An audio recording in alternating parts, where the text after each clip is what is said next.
Hey everybody, Drew here. Welcome back to the channel, Drew Dot, for episode 7 of the Drew Dot podcast. And as was mentioned before, talk about Star Wars, games, and all manners of anything that matters to us here on the channel. Joining me, usually in the past from the channel Drew Dot Games, is where you've heard them before. You're going to be hearing them a lot more on this channel now, because that channel is going to be only about me playing games now. With that said, joining me to talk about the dust up between Star Wars fans and Lucasfilm again, opening old wounds that Jon Favreau, George Lucas, and Dave Filoni have been seemingly closing. Lucasfilm has decided to reopen the shit. But joining me to talk about this, my younger brother Desert Nord is with me on the phone again. Hey, bro. Hey there. And joining me again via PSN, the one and only Gucci. Hello, my friend. Hey, how you doing? So, before we get into the open bleeding wounds again, we're going to start off talking about something that I've wanted to talk about with all three of you guys on camera. Or, three of you guys. I'm talking to myself apparently now, too. With all three of us together is what I mean to talk about. Is Disney about to remove the sequel trilogy from canon? And I'll shoot this question to Desert Nord first. Yeah, I certainly, along with a lot of other people, kind of wish they would. Well, I do know. It's been nothing but disruptive. I do know that they need to because at the end of the season finale of The Mandalorian, there was Grogu, or Baby Yoda, if you will, went off with a certain Jedi who has a connection to the sequel trilogy and to Kylo Ren. Which means that if the sequel trilogy exists in canon, this means and it's all anyone has really been talking about, other than it was a great moment, Luke is back, blah blah blah. Then everyone started going, wait, does this mean that Baby Yoda gets killed off by Ben Solo, Kylo Ren, when he turns on Luke and his Academy of Jedi?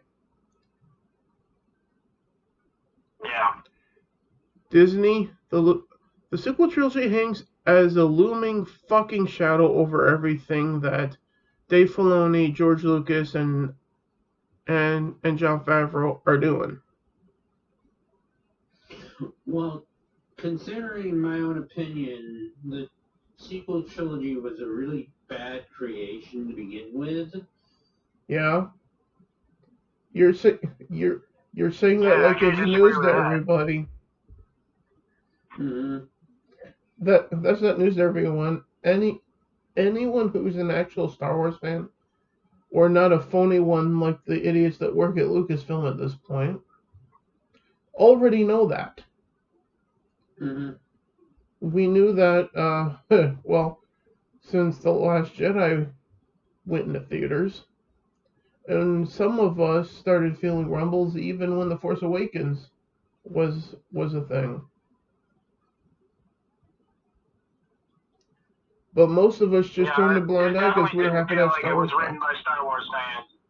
Yeah, The Mandalorian was definitely written by Star Wars fans and George himself. So. Yeah. But yeah. So turns out the sequel trilogy was not only not written by Star Wars fans, it was written by literal enemies of Star Wars fans. Yeah. Pretty much. Exactly. People who don't just not like Star Wars, but actually kind of wanted to ruin it to begin with. Yeah. Chris? I mean, not being familiar is fine. You still might have good intentions, but if you know it and don't like it, then you're trying to ruin it. What was it, Gucci? What I was saying is that they should have left it with the 3 films and just stuck with making video games of it. Really. At least that's my feeling. Well, considering where we're at, they need to be doing something good with Star Wars right now. Because they can't do movies because the theaters are fucked. Yeah, pretty much. So they gotta do something. Basically, they're sticking, I think, with The Mandalorian at this point. Well, there's also the Book of Boba Fett that's coming in the upcoming year in 2021, which is a series about Boba Fett, which is going to be interesting. Yeah, what they should have never done is they should have never allowed Disney to say that the EU was not canon. Yeah, which is why And they should have never let Disney write their own damn story. They should have told them, look, take the EU and build movies off of the EU. You know what? Screw it. I'm going to do a video here on this channel coming up soon, in which I'm going to write my own Star Wars canon and share what's in it with you guys. Okay. Well, you won't be writing canon, bro. That's called fan fiction. Well, Disney is fucked up so hard that their entire company's fan fiction now, or anti-fan fiction. Well, in this you're right case. about that. Which So- is why it should be struck from the canon. So, as far as I'm concerned, Lucasfilm as a whole, with the employees in the sequel trilogy, that is all anti-fan fiction. All actual canon at this point is mostly, under Disney's umbrella, is Star Wars Rogue One and the Mandalorian at this point, under Disney. Oh, as well as Star Wars Rebels, as well. But like I said, I'm going to write a new canon, and I'm going to share it with you guys in a video on the channel at some point soon here. That'd be nice. Yeah. Which means that I'm going to go through everything that I have, everything that I know of, and write it all down in order, and then go through the canon timeline. In other words, try to write down, alright, what happened first in Star Wars history. That would probably have to start with Knights of the Old Republic for the original Xbox and PC, I think. Because that was like 2,000 years before the movies and whatnot.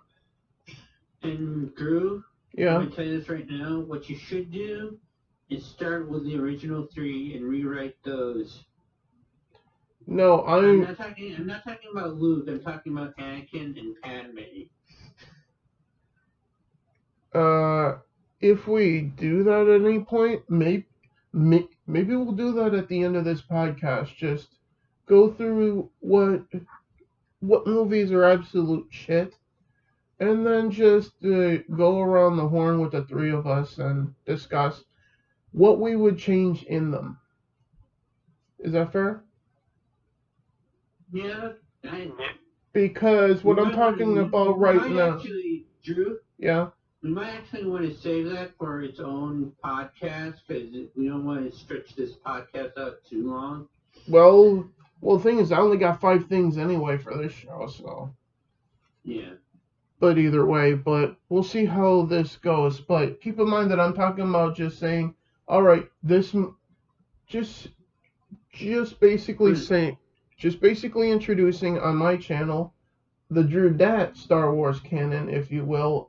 As in, alright, this movie is canon, this game is canon, this book is canon, and so on. Not actually rewriting everything, just saying, alright, the story in this thing is the legit true story in the timeline of Star Wars itself.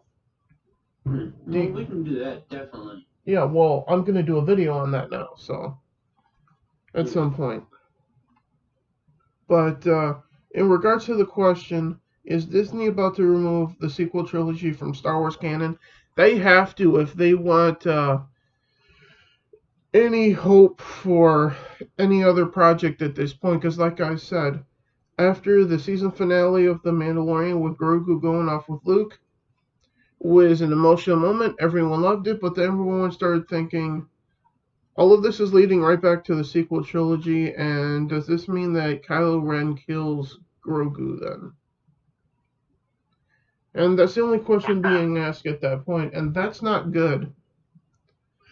Well, my question about that part of the film show, I never saw Mandalorian, but Yeah. my feeling with Luke going off with Yoda, I mean, No, how did Luke not know dude, no. It's Grogu going off with Luke to train.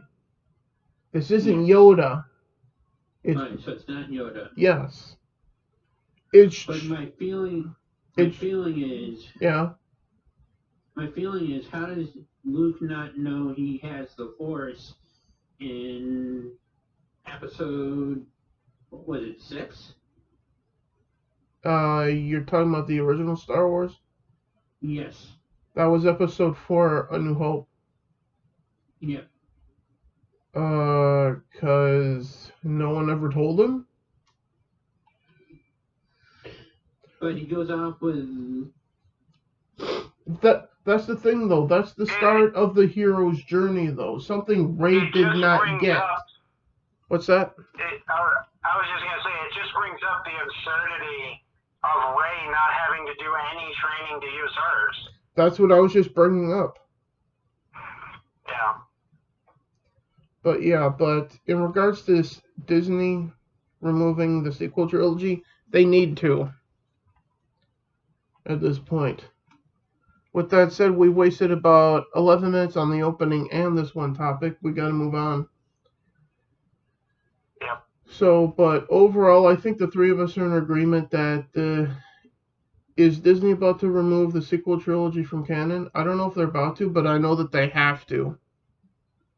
Pretty much. Yeah. For the sake of any future projects. Because, like we see with the season finale of The Mandalorian, beautiful moment, but then people's minds wander back to the sequel trilogy because that still comes after what we just saw. So that still looms over everything like a fucking demon or a dark cloud. How does he not know he does not have the Force up until he meets Obi-Wan? I mean, if he goes off to train, he should know he has the Force. He hadn't at that point. Well, he didn't even know about the Force. Despite his abilities to use it, he didn't know about it at all. That's the point. And then once he found out about it, he needed to actually be trained to use it, because despite being strong, he still had to be honed. He still had to learn to use it properly and use it at all. That was supposed to be something that they were supposed to include in the sequel trilogy, but they just totally threw that against the wall and smashed it. Just said, if you have the Force, you have it. Especially with the prequel trilogy, kind of ruined it with saying that the Force was somehow genetic.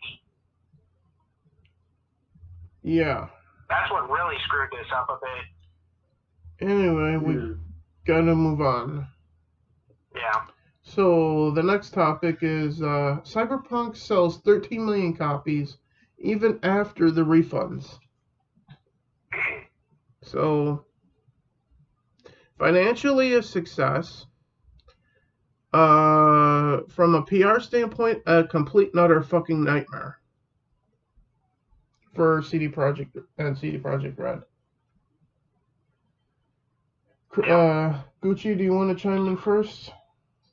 Nord can go in on this since I haven't even played Cyberpunk. Alright. Cyberpunk. Nord? Well, yeah, this was sort of inevitable. The sales numbers were always going to be extremely high. Yeah. Just because the hype was off the absolute chart. I mean, it was twice as high as the top of the chart. Mm-hmm. You know? And so people were going to buy it no matter what. In the first few weeks of its release, they were going to go out and get a copy. And Christmas purchases were going to be all over the place, regardless of quality. So that's why that happened. I was about to try to just bring up a picture on the screen behind me so that it could be picked up on the camera of the game that's the next topic, but I remembered that it's not going to be sold on Xbox or PlayStation, so I went, fuck, that's not going to work. Yeah. But yeah, Cyberpunk, yeah, it sold 13 million copies. Congratulations, CD Projekt Red. And for the record, I'm actually having fun playing it, so. Yeah, congratulations, and we're sending our condolences also. I have a physical copy of it. I did get the refund for the digital version that I had previously bought. And I turned that into a Christmas present for myself, which is Immortals Phoenix Rising, which is another good game. Yeah. So speaking, yeah, Phoenix Rising is a better game, which is so sad. So speaking of games that could be interesting, Galgun Returns, which is a remaster from the Galgun series. That's about females who obviously shoot guns and whatnot, but is somewhat of a sexual game in nature, which is perfectly fine for a game. But the topic here is that Xbox and Microsoft have canceled the release of it, which means that it's not only coming out on Steam, i.e. PC, and the Nintendo Switch. Are you kidding me? Now the bastion of free speech for games is now Nintendo on console? Isn't Nintendo supposed to be like mostly for families? Well, apparently not now. So what was the given reason for the cancellation, bro? Because of waifu female characters in the game. Interesting. Yeah. When I say censorship, I fucking mean censorship. Because no one can have waifu. It's weird and hypocritical of them, because they've recently released games that are just as bad. Yeah. In that regard. And therefore, the other side note on this, apparently Microsoft is now into censoring games just like Sony. Yes, and censoring them for reasons that would have gotten you laughed out of the room 20 years ago. Yeah, and for the record, to my knowledge, Galgun Returns is due to come out in February on Steam and Nintendo Switch. Which means that I got a choice to make. Either play it digitally on the Switch or get it on Steam at that point. Because before this, I wasn't going to bother, but now I want to support the developer because of this 180 that Microsoft did. And from what I'm hearing, they didn't even tell the developers. They just pulled the trigger and did it. Which is even worse for Microsoft at this point, when they need good PR, because Sony is still beating them when it comes to exclusive games. Well, now this game is going to be a Nintendo exclusive on console now, so. Yeah, imagine the irony. Yeah. It just keeps coming, doesn't it? Yeah. Good job, Microsoft. You're giving, and you too, Sony, you're giving Nintendo more games that are only on their platform. Good job, guys. You're really helping out Nintendo and killing yourselves to try to beat the other. Meanwhile, you're just making Nintendo outpace you, motherfuckers. Considering no one can buy your new systems, we could buy Switches, and now there's a game only going to be on that game called Galgun Returns. It's not on yours. Good job, guys. Great business decisions. Yeah, Nintendo's definitely lucky to have these guys as competition. Yeah. Speaking of poor as fuck business decisions, Lucasfilm exec goes after Star Wars Theory, whom is a Star Wars channel that talks about Star Wars only, whom has over 3 million subs, so he's the largest Star Wars YouTube channel in existence.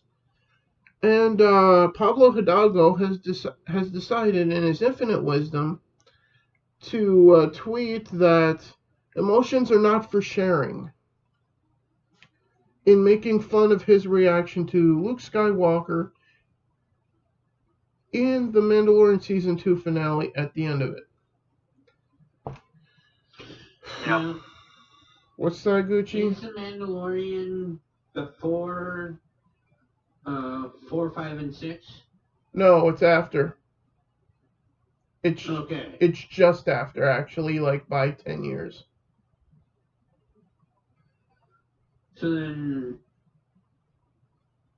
So it's still young Luke Skywalker in comparison to the sequel trilogy, for sure. Yeah, freshly Jedi Master Luke. Yeah, that's the Luke Skywalker that's in The Mandalorian Season 2. Jedi Master Luke, who is looking for students for his academy. Well, he got Grogu now. But, yeah. When Lucasfilm employees attack the fans, all it says is that your company hates traditional Star Wars fans and hates Star Wars in general. So Disney, I doubt you would ever watch us on YouTube, but on the off chance that you do, you know what you need to do to save Star Wars. Cut these motherfuckers loose from Lucasfilm. Because all they're going... Yeah, really. Because, I really don't know what they were hired for, some of these guys. For all the good that The Mandalorian is doing, all Lucasfilm keeps doing is opening up the old wounds from the sequel trilogy when they were attacking us. And now here we are again. And on top of it, Vanity Fair, who has defended the sequel trilogy, is now defending Star Wars theory in this against Lucasfilm. Yeah, well, it's mainly because it's just a complete dick move from Pablo. Yeah. Like, he didn't need to say anything. So but now, he felt like going after Star Wars theory just because Star Wars theory was emotional about seeing young Luke, Master Luke again. Yeah. And then also That's literally the only reason he went after him. And also on another side note, Mark Hamill himself has been going on a tirade on Twitter at fans too. Yeah. As the saying goes, your heroes either die young or live long enough to become villains. Well, that's where Mark Hamill's at now. Yeah, well, there's also another phrase that says, never meet your heroes because you'll be disappointed in them. Yeah, and I'm glad that I never met Mark Hamill at this point. In fact, I'm not even following him on fucking Twitter anymore. In fact, I'm actually interacting a hell of a lot more with Parler, to the point where I actually exchanged pleasant messages with a fellow YouTuber who goes by the name of Retro Cheating, who plays a lot of retro games on his channel, which I encourage you guys to go check out. Retro Gaming. I will make an effort to try to put the link in the description of this for you guys. But I think recently he was playing Street Fighter 2 or something like that on the PS2. But he's also recently subscribed to Drew Dat Games as well. So I appreciate that, my friend, and like I told you in Parlor, I sub to you with all 3 of my channels, which evidently put him over 700 subs. So if you guys, the viewers of the Drew Dat network, if you will, of all 3 channels, if all about 760, or sorry, all 260 odd some of you guys all go over there, we can get him well within 50 subs of 1,000.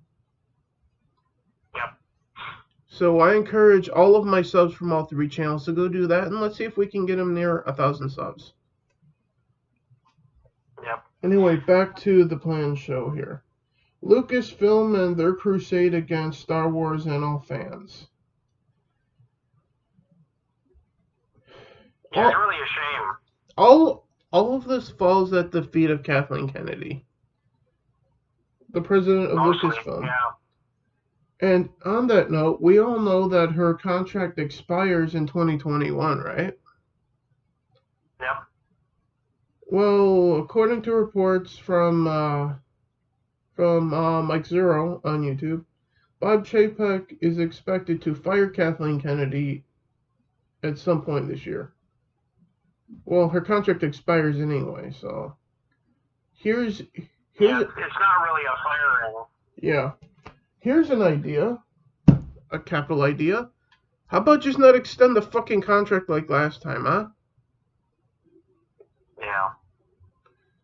Oh, and also in the same report, evidently Bob Chapek seemingly, as far as the rumor and the reports go, has a plan for who will temporarily take over Lucasfilm, and 3 possible candidates to succeed that person to permanently take the helm as president of Lucasfilm. Are you guys ready for this interesting information?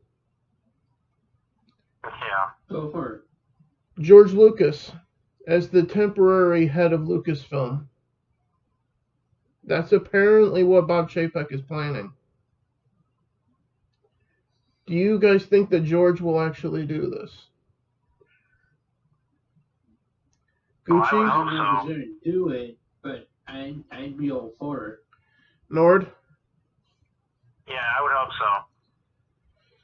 George, we need you at this point to take the head of the company you started, because it's fucking yours.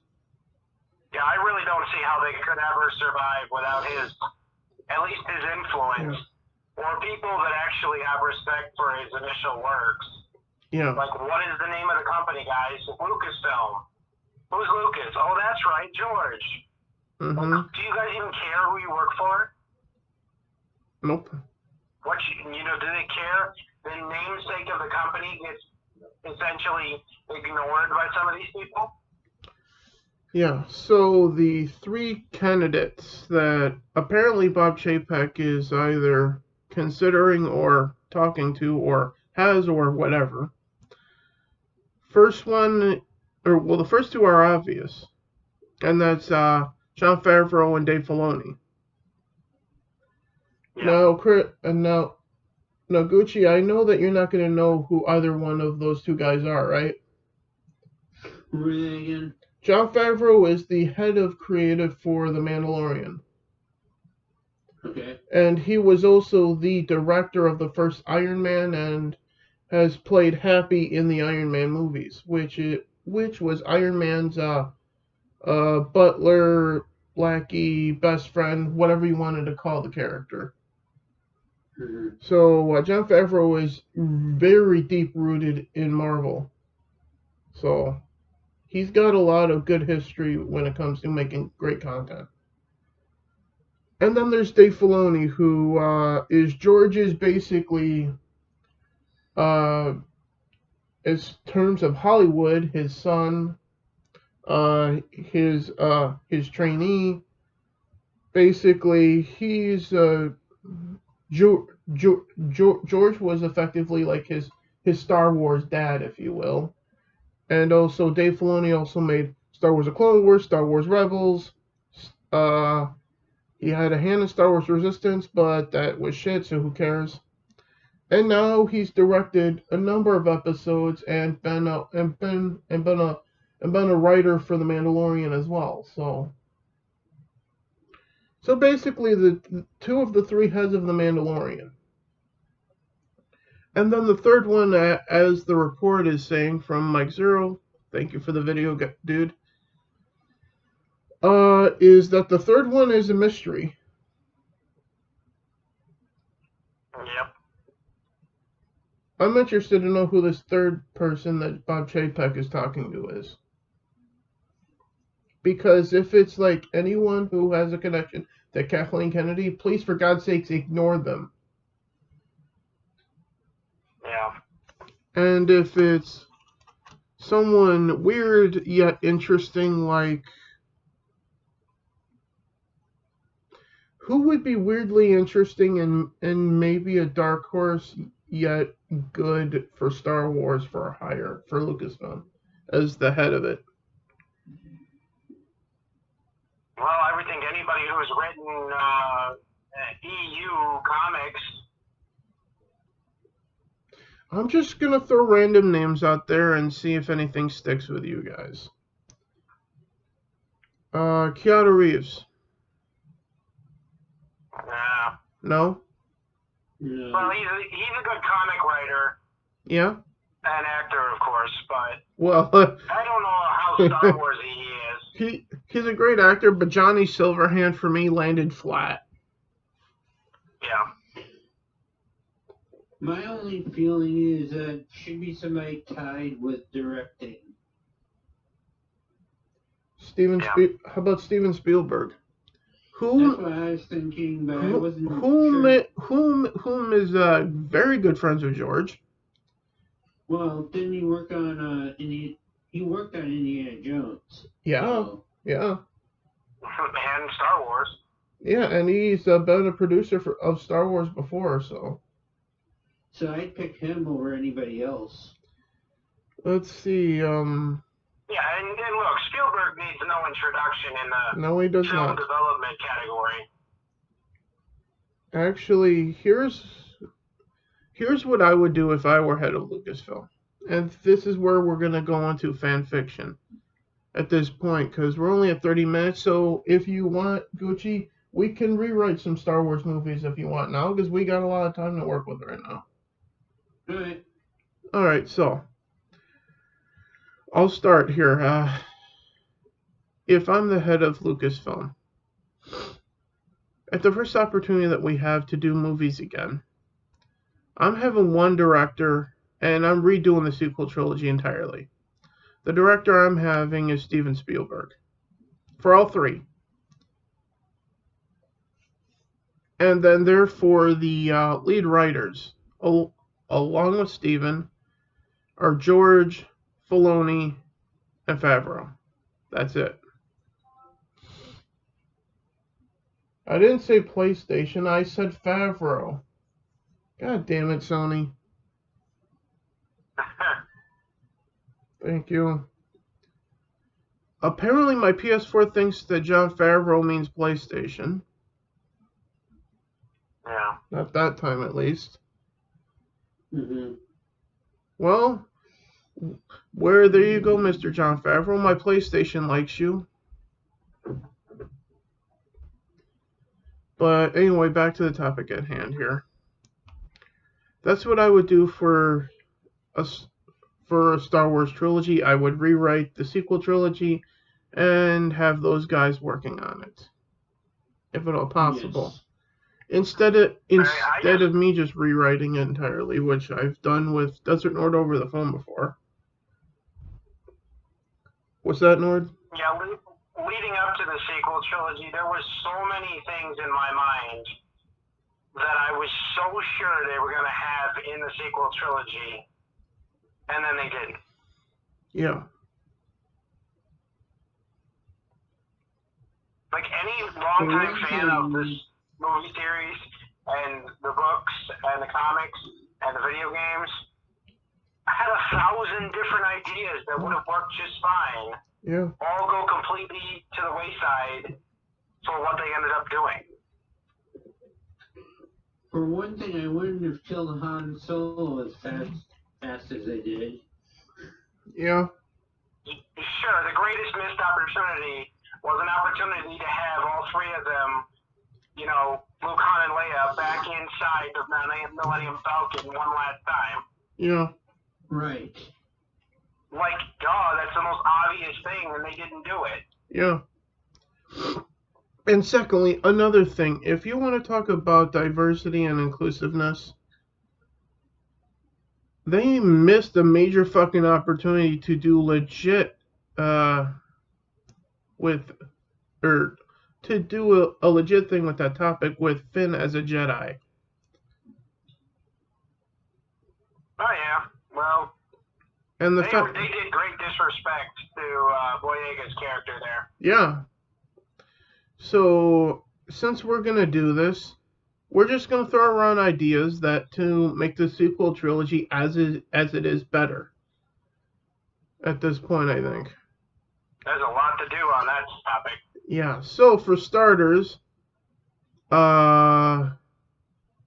Rey is actually Luke's daughter, for one.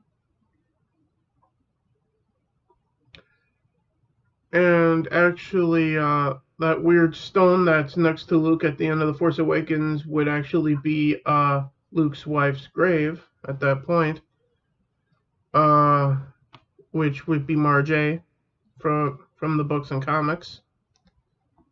So therefore, that would have been Rey's mother, and Luke would have left her on Jakku to keep her safe from anyone who might be trying to go after him.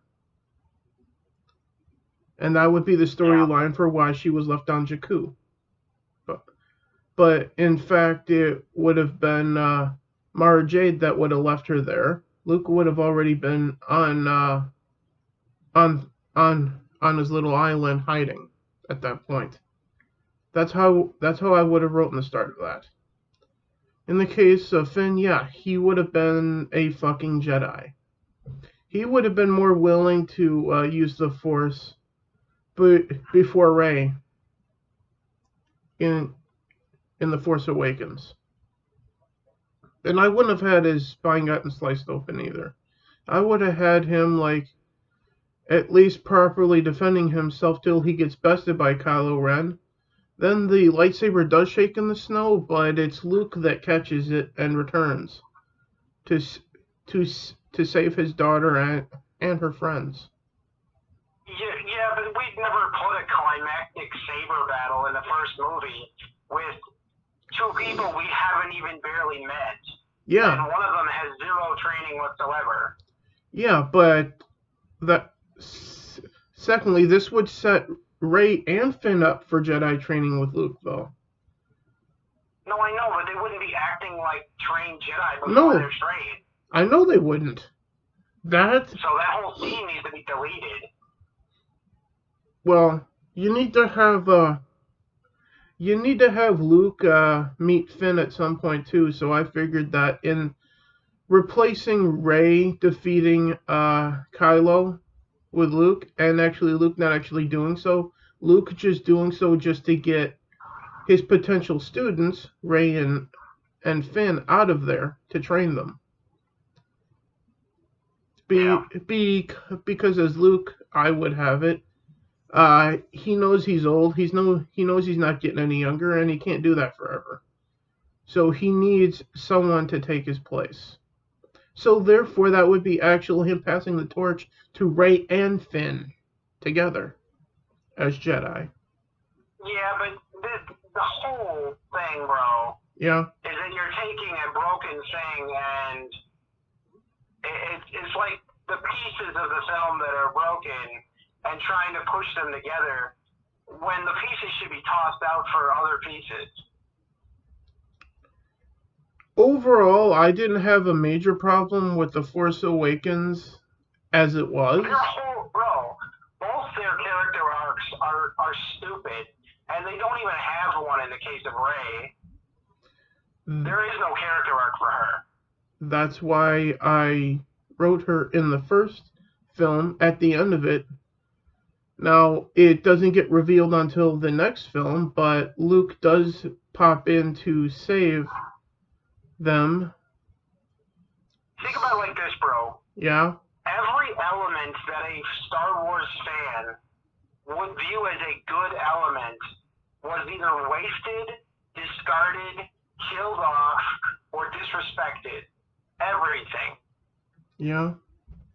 Whether that's the idea that the Knights of Ren might have been a group of enemies to the Jedi, or whether it was the Jedi Academy thing with Luke, or whether it was Han, Luke, and Leia's characters in and of themselves, and whether it was Yoda's attitude about things. I mean, every single thing that could have been good was just thrown away in favor of crap. Yeah. And not to mention Captain Phasma, which meant nothing when that character could have been really important. Yeah. And Chewie was disrespected even. I know. Like every good element of Star Wars got a middle finger instead of any kind of important role or inclusion. And even the most important character in the whole story, Rey, doesn't even get a story, a character arc. that's worth anything. Like, who wrote this crap? I just don't understand how. I don't understand how people think that you could just tweak a few things and it would be fine. This thing is a rolling disaster of 3 films. And it only got worse when they tried to bring back the Emperor of all people. And the Emperor, and to me, the Emperor died in the Death Star. Yeah, pretty much everybody believed that, and I'm still not sure how exactly that could have possibly happened for him to live. I mean, and bringing him back basically ruined the 3 films, because it was Anakin Skywalker saving his son by throwing the Emperor over the railings into that vat. Yep. Yeah. So bringing the Emperor back just effectively ruined the whole arc of Anakin Skywalker to begin with. Yeah. So if I may, back to rewriting the sequel trilogy.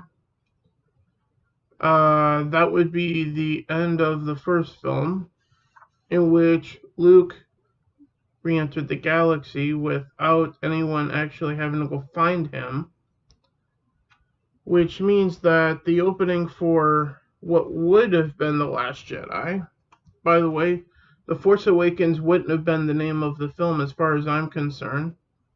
What would you guys have wanted to name the real Episode 7 here?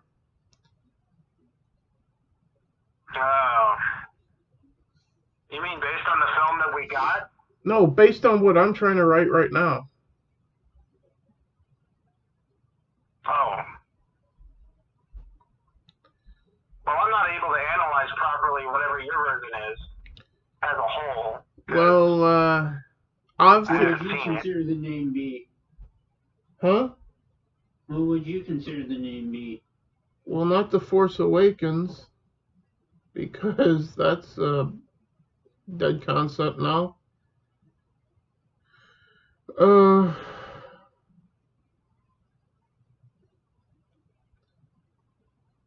Star Wars Episode 7, The Rise of the First Order.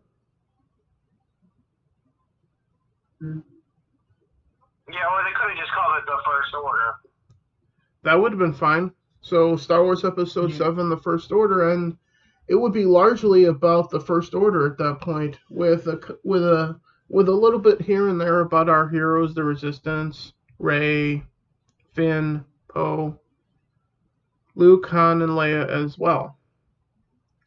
And here's a nice concept for you. Since it is a freaking large galaxy, why not have somebody else be the chair of the First Order other than the Emperor? Well, first of all, in the original Force Awakens, that would have been good. It wasn't the Emperor, it was Snoke. So I wouldn't. So when it comes to Episode 8, Snoke doesn't die in my version. And we actually find out what the fuck a Snoke is and where the fuck he came from. So, in my version of the sequel... Which is, by the way, some of the dumbest retconning of your own films I've ever seen. So, throughout the sequel trilogy, this is how it's going to work with me. Luke has not gone into hiding.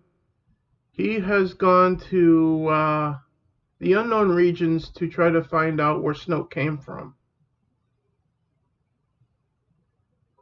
And to try to find out answers. What? That makes sense. Yeah. But bro, the overarching heroes of the whole damn thing are the Skywalkers. Yeah. And all of the Skywalkers' allies. Yeah. Those are the heroes of the story. Yeah. Now, fucking Rey is not even a Skywalker. She's a fucking Palpatine. So, I mean... Not in my version. A hero? They made a fucking Palpatine a hero. Not in my version here that we're rewriting at this point. No, I'm further criticizing what we did get. That's all. Forget about the sequel trilogy that was made. It doesn't exist now. Yeah. Our version does, according to our podcast here. So Luke has gone off to the unknown regions to look for information to figure out who Snoke is. And my PlayStation likes the word unknown regions now. Apparently. No, I'm not sending you to the unknown regions. Settle down. Meanwhile, Han Solo is trying to find out who this Kylo Ren guy is. Yeah. But here's the thing, for the backstory of who Kylo Ren is, he is going to be a offspring of one of the main three characters, Han, Leia, or Luke. However, Rey. Han and Leia. No, actually, Kylo Ren is going to be the son of Luke Skywalker. Okay. As in Ben Skywalker in this. Because Luke is going off to find out who Snoke is and how Snoke turned his own son against him. So Luke has a vested interest in the redemption of Ben. So basically, Luke is on another crusade like he was to save his father, only this time to save his son. Does that make sense? Yes, it does. Nord? Sure, that does make sense, yeah. So, who is Rey? The granddaughter of Obi-Wan Kenobi. She's the one who finds Luke's lightsaber buried in the sand on Jakku. Yeah, but who does that make the mother? You're gonna have to watch Star Wars Clone Wars for that. That would be the Empress of Mandalore. Oh, I see. Okay. Yeah, so Rey is part whatever Obi-Wan was and part Mandalorian then. Drew? Yeah? I have a question. Yeah? Do Han and Leia create a son or a daughter? Yes. But Okay. But their offspring won't be relevant in the story until the third movie, though. Okay. Because Han and Leia, much like in Disney's version, did have an issue with their relationship, so they did go their separate ways for a short time. But Han comes back when Leia says that she's pregnant. But during the sequel trilogy that I'm talking about here, they're together the whole time though. So we don't actually see their separation, but it did happen at one point. Mm-hmm. But as to if their offspring is a boy or a girl, well, we already got a boy from Luke, so this should be a girl, I think, just to balance things out, right? Mm-hmm. Nord? Yeah. So I'm thinking that that Han and Leia would name their daughter after Luke's wife,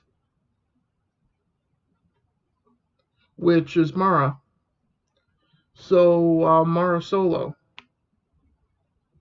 is that a good choice, or should there be something different? Well, I would say that it's. Or should it I be? don't know. You don't want so many characters with the same names in the same story. True. Or what about Luke and Leia's mother, Padme? So well, the, I guess. so then Padme Solo. Because you don't want to name your daughter Yoda or Obi-Wan or Ben. Well, yeah, but then this is what coming up with new names is for. Yeah. So how about Jaina Solo then? They don't always name it after somebody they've already met. True.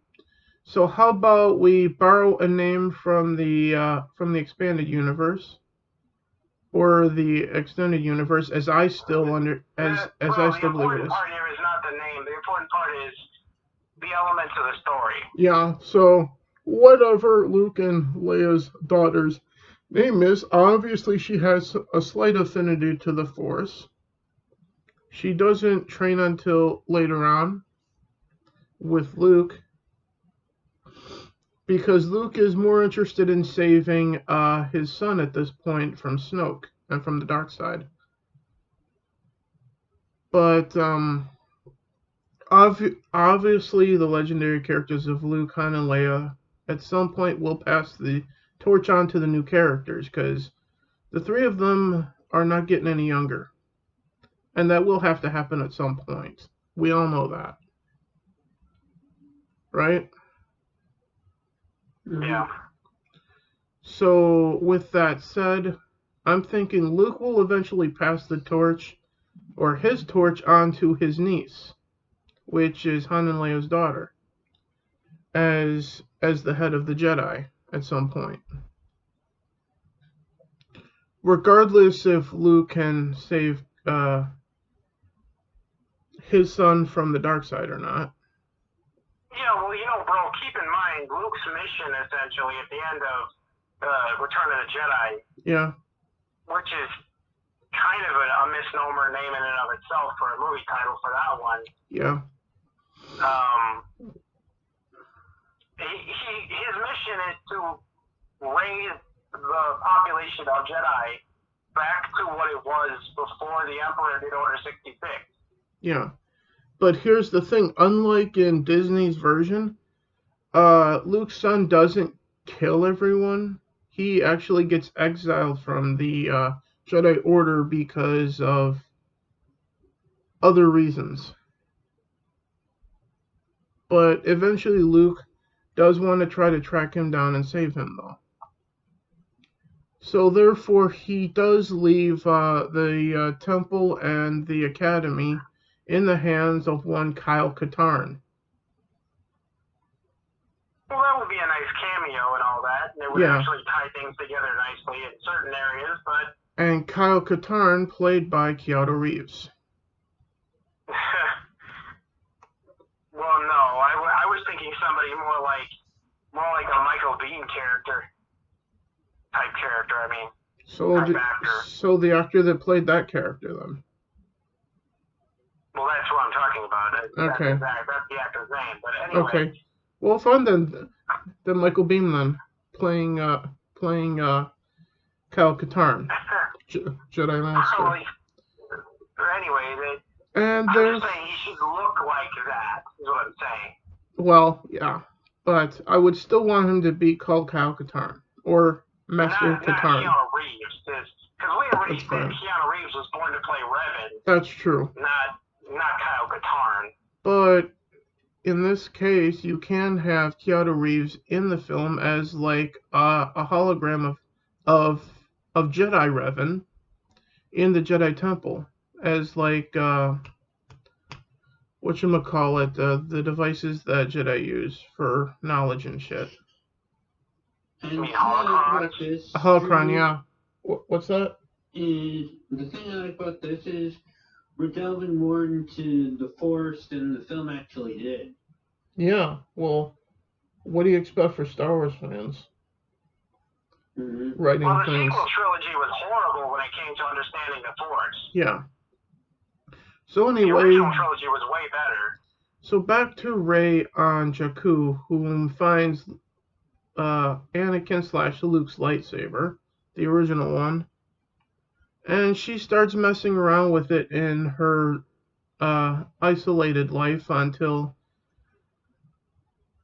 a stormtrooper from the First Order. The start of Finn's character arc I loved. Him being a former stormtrooper who realizes that he is on the wrong side and turns back on the First Order, tries to flee. When he tries to flee on Jakku, he does run into Rey, much like we see in the opening of the original Force Awakens. Only difference is In her isolation, she's become good at building stuff on her own from trial and error. So eventually they build a ship and escape Jakku. Because, well, first of all, Ray's just living there as a scavenger. What the hell else is she going to do? So she agrees to help Finn get away from the First Order. But as they're flying in a junker ship, they have to crash land somewhere. Right?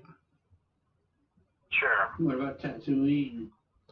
No, they accidentally find themselves on the planet where the Jedi Academy is. Oh, okay. And when they land, their ship is no way going to be salvageable, so they have to find aid at the structure that they see off in the distance, which it turns out is the Academy. But at first, they are arrested, thinking that they're trying to infiltrate the Academy, right? Because... Mhm. Well, I gotta say, bro, that's a pretty good setup for introducing Luke and the Academy into the story, I gotta say. Yeah, well... and It's a hell of a lot better than what we got. And the reason that they're going to be arrested is because one of the Padawans recognizes Finn as a stormtrooper. Yeah. And that Padawan is Grogu. So here is where I introduce Baby Yoda. And he points out to Master Katarn that Finn was a stormtrooper. So they get arrested, and Kyle Katarn recognizes the lightsaber that Rey has. So he wants to talk to her on where she got that lightsaber. And that's how they meet the Jedi and Kyle Katarn and Grogu. Now we're going to check in on Han and Leia and their daughter. Han is in the Falcon with Chewie. They're off to go scout out this planet where they have gotten some weird readings from, let's say. Some transmissions that they're curious about that are encoded. This planet is run by the First Order, by the way. Now, we don't know who... Now, we're not going to find out who is going to... who is in charge of the First Order until the next movie. But it is teased that it is a dark side user, though. But Han and Chewie go to investigate. They find out that there's an army down there on a super weapon of a planet. But in going there, they do detect the Falcon, and they do neutralize it and capture Han and Chewie. And upon that happening, a little while later,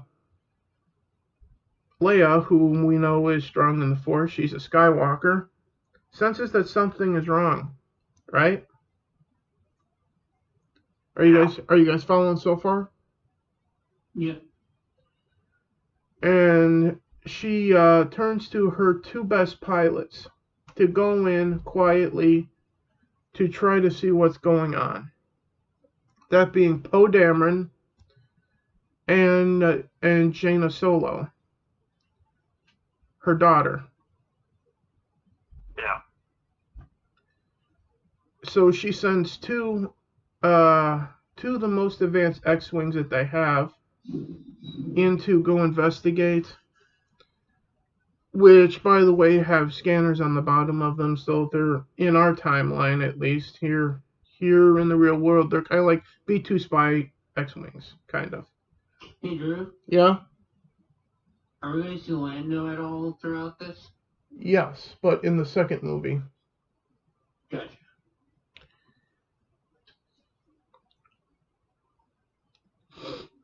So, with that being said,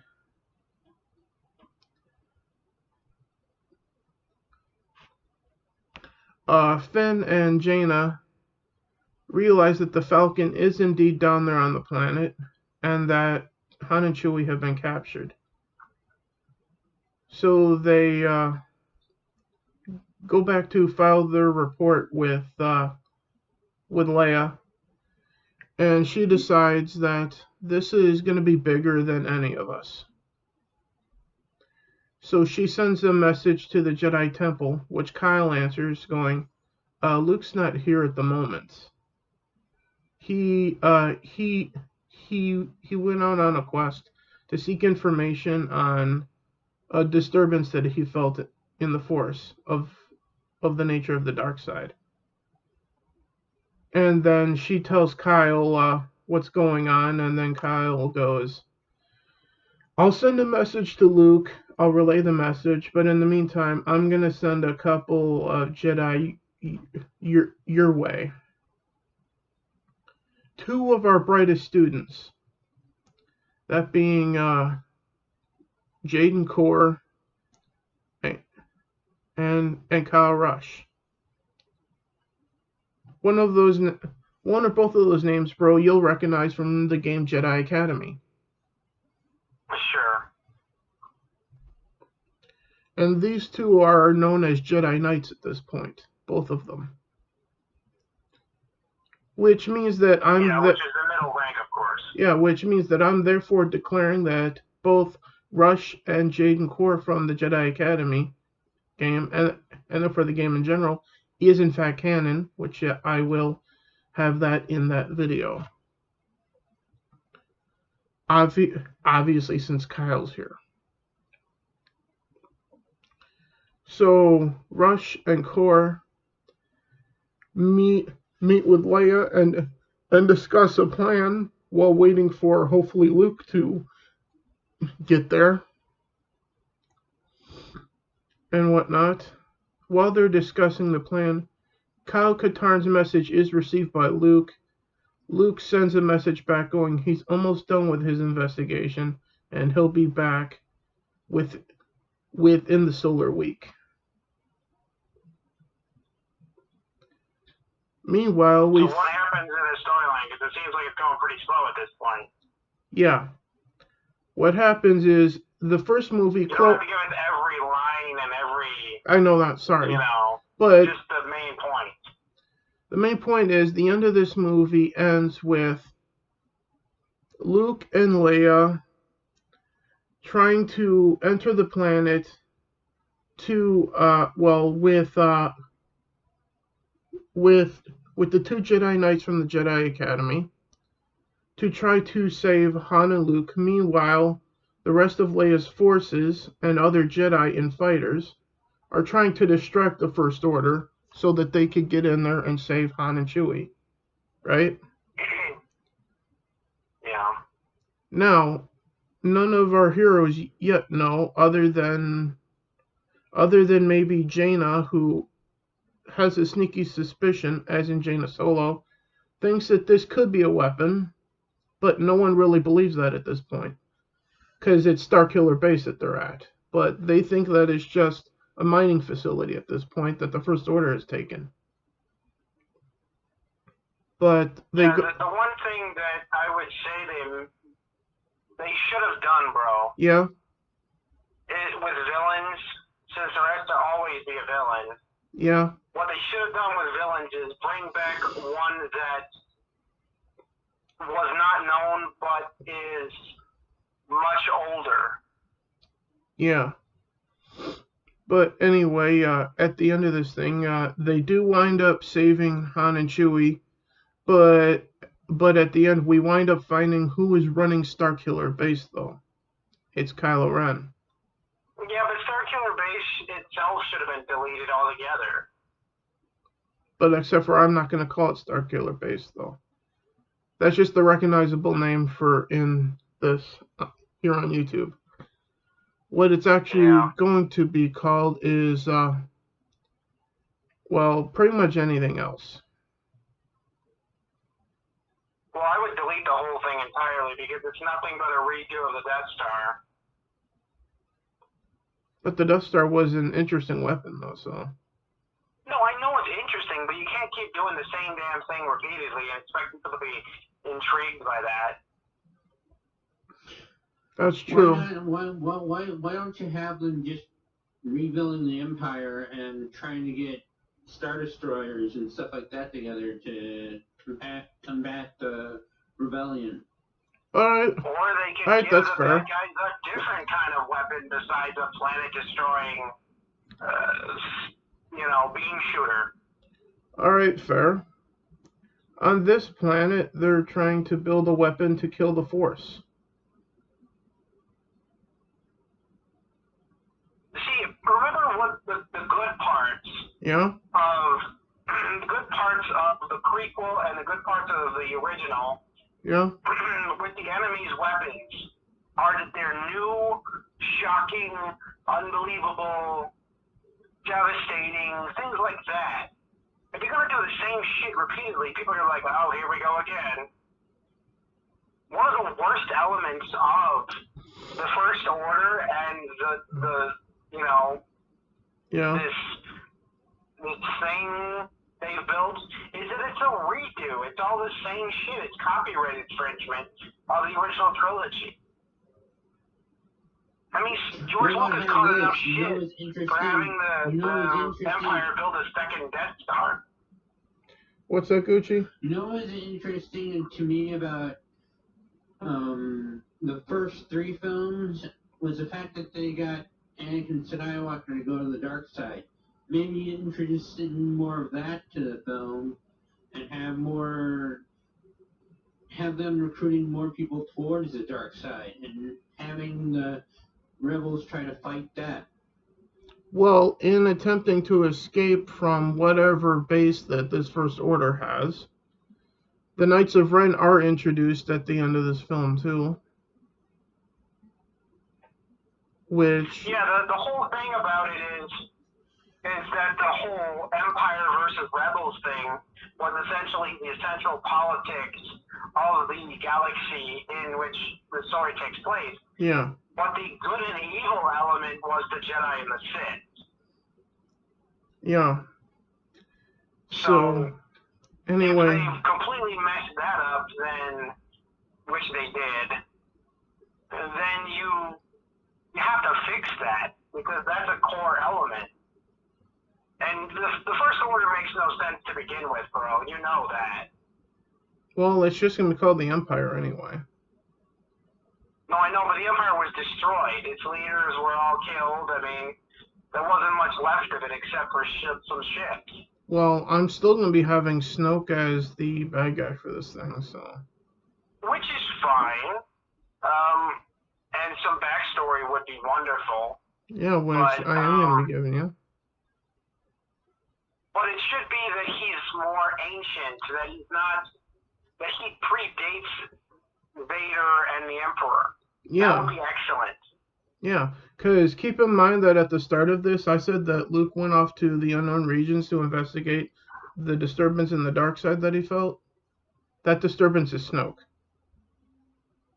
Sure. So Luke was going to try to find out what this disturbance is. Is it actually something to be concerned about?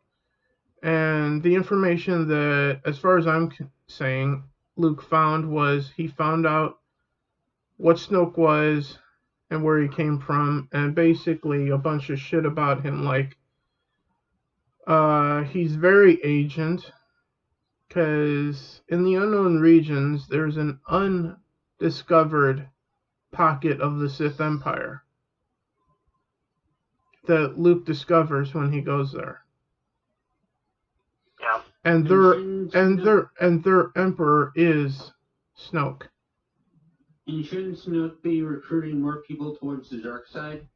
He already has an emperor or an empire in the unknown regions. Right.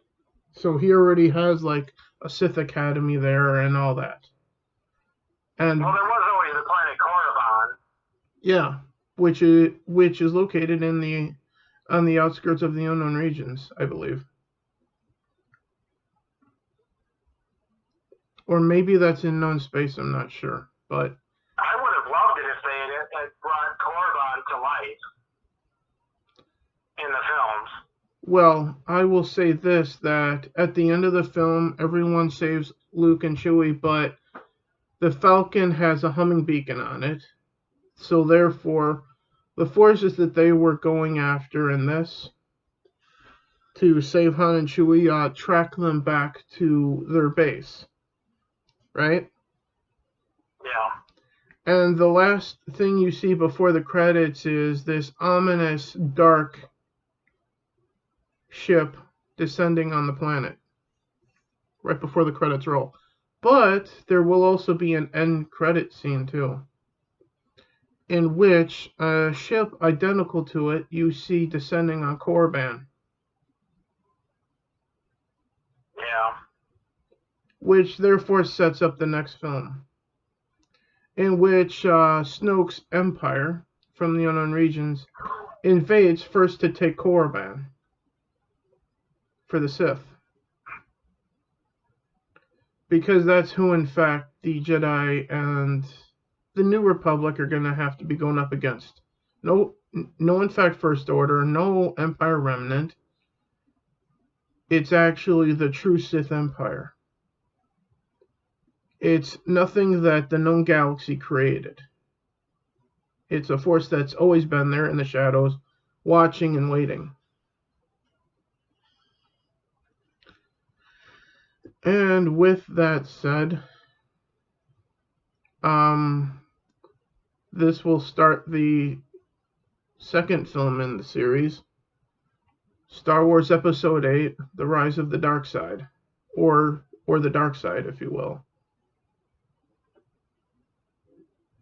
What do you guys think of that name?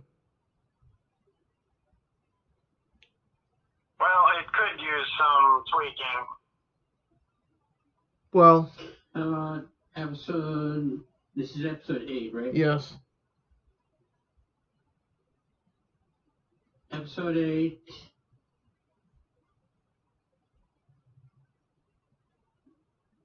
The Dark Rises. Isn't that what I just said? Pretty much. Anyway, we open. Or the Sith something. I'm trying to think of it. Episode 8, The First Sith. Bro, you could call it the Sith Empire. That works. So yeah, because that's what's going to be happening. The Sith are invading. Basically, they're in the opening. The Sith take Korriban. They send Leia and our heroes on the run off of their base back to Coruscant, where the New Republic is. And Luke goes back to the academy and whatnot. And that's when he's told by Kyle about these two prisoners, Finn and Rey, and the fact that Rey found his old lightsaber. But when Luke picks it up, he realizes that one of them has been using it for some time as practice. So Luke decides to give the girl Rey a chance to show what she can do with the lightsaber. And she impresses Luke enough for him to accept her as a Jedi Padawan. And Finn is given the chance to prove what he can do, and he proves that he is strong in the Force, but doesn't know how to use a lightsaber that well. So he's given to another master at the academy, whom we'll call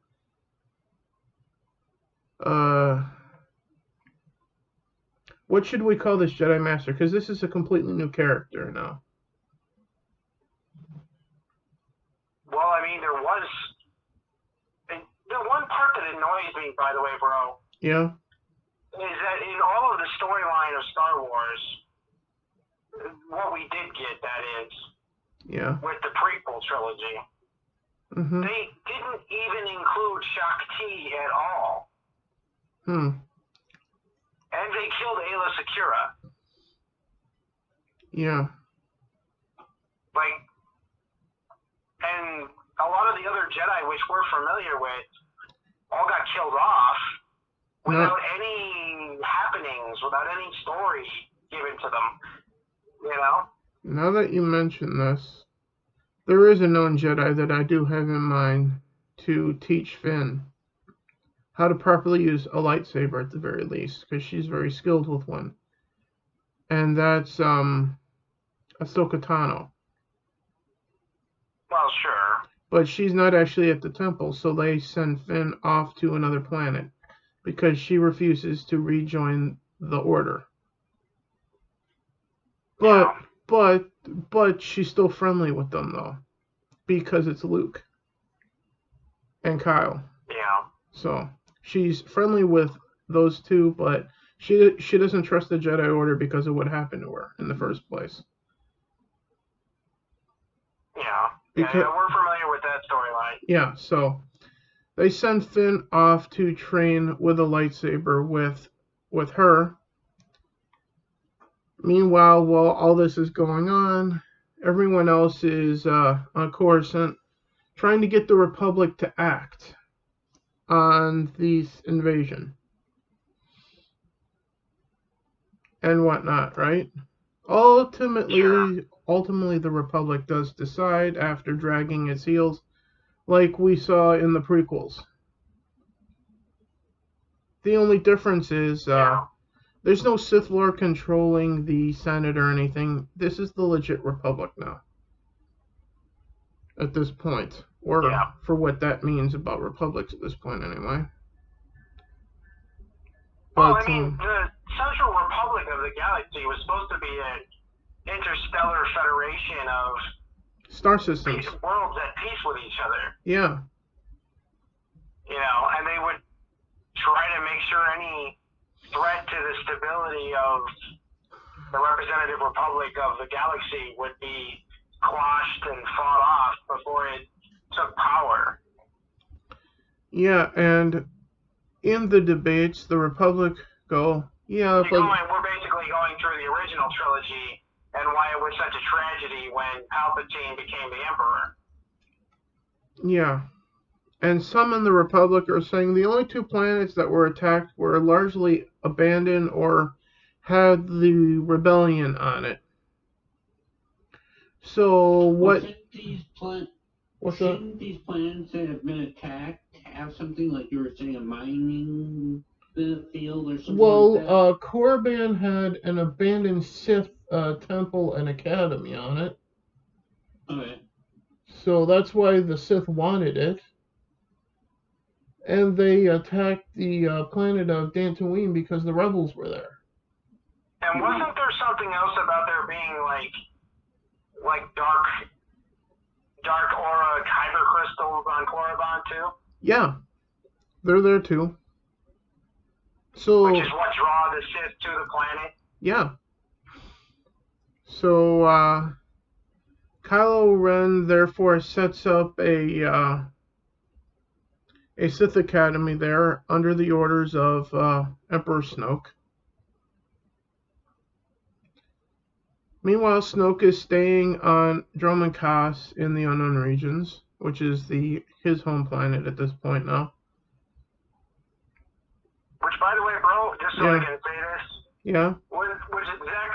That's exactly why Dantooine was made the home world of the Jedi. Mm-hmm. Because it has light side kyber crystals in caves on Dantooine. Which is where the Academy for the Jedi is. It's on Tython, the original home planet of the Jedi. In all of this. Yeah. And then in Jedi Academy, every Jedi temple is basically just full of Jedi crystals. Yeah. Growing in it, just like everywhere in there. Yeah. So ultimately, this movie comes to an end with one of the main characters biting the big one at this point. and that being Luke. So you would kill Luke off in the second film? Well, that's what I want everyone to think, though. Because I don't actually show him dying. I wouldn't necessarily kill off Luke. Well, that's the thing. I'm not actually killing him off. I'm leaving it open-ended to people thinking, is he dead or isn't he? Ultimately, he will be in the next film, but I want those questions to be asked, though. That's a sign of a good storyteller when you're having people go, is he dead or isn't he? Because we never actually saw him die. Well, you know, you could thicken the plot by having the Sith Empire capture him. Yeah, that actually would be better, I think, actually. That way you could set up an entire third film about how all the forces of the Jedi and the Republic have to work together to rescue Luke from the dark side Empire. So to set Luke getting captured on Korriban, right? Yeah. Up, I guess it would be Grogu senses a tremendous shift in the dark side in one corner of the known galaxy, that being over on Korriban.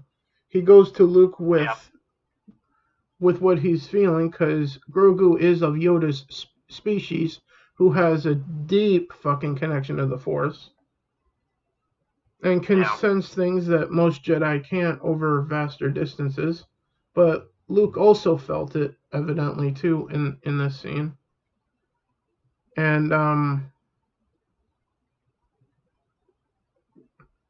he tells Grogu to inform Kyle that he's going to go investigate this. And it leads to him getting captured by Kylo Ren. And in doing so, Kylo decides to interrogate Luke himself, but without his helmet, revealing that Kylo Ren is in fact Luke's son.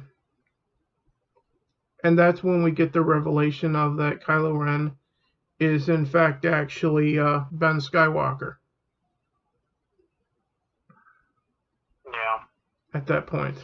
So would they have a sword fight in this, Luke and Ben? No, because Luke is chained and behind bars because he got captured by the Sith. Okay. Ben is just talking to his father and trying to get his father to turn to the dark side in this case. Mm-hmm. And as usual, when something happens to Luke, Leia feels it.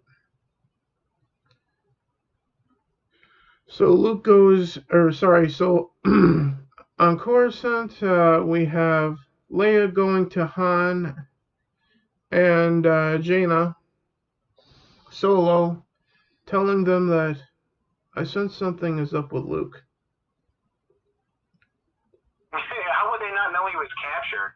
I thought that would be a major plot point of the second film. Yeah, that's Wouldn't what. the third film start with them definitely knowing he was captured? It wouldn't just be like, oh, I sensed something, Spidey sense. It'd be like they know. Yeah, well. Maybe we'll have a moment in number 2, right after he's captured, where Leia feels it. Yeah, that's exactly where I'm going with this. That wouldn't be like a good plot point to have in number 3, where the only reason she ever finds out he got captured is because she feels it. That would be dumb.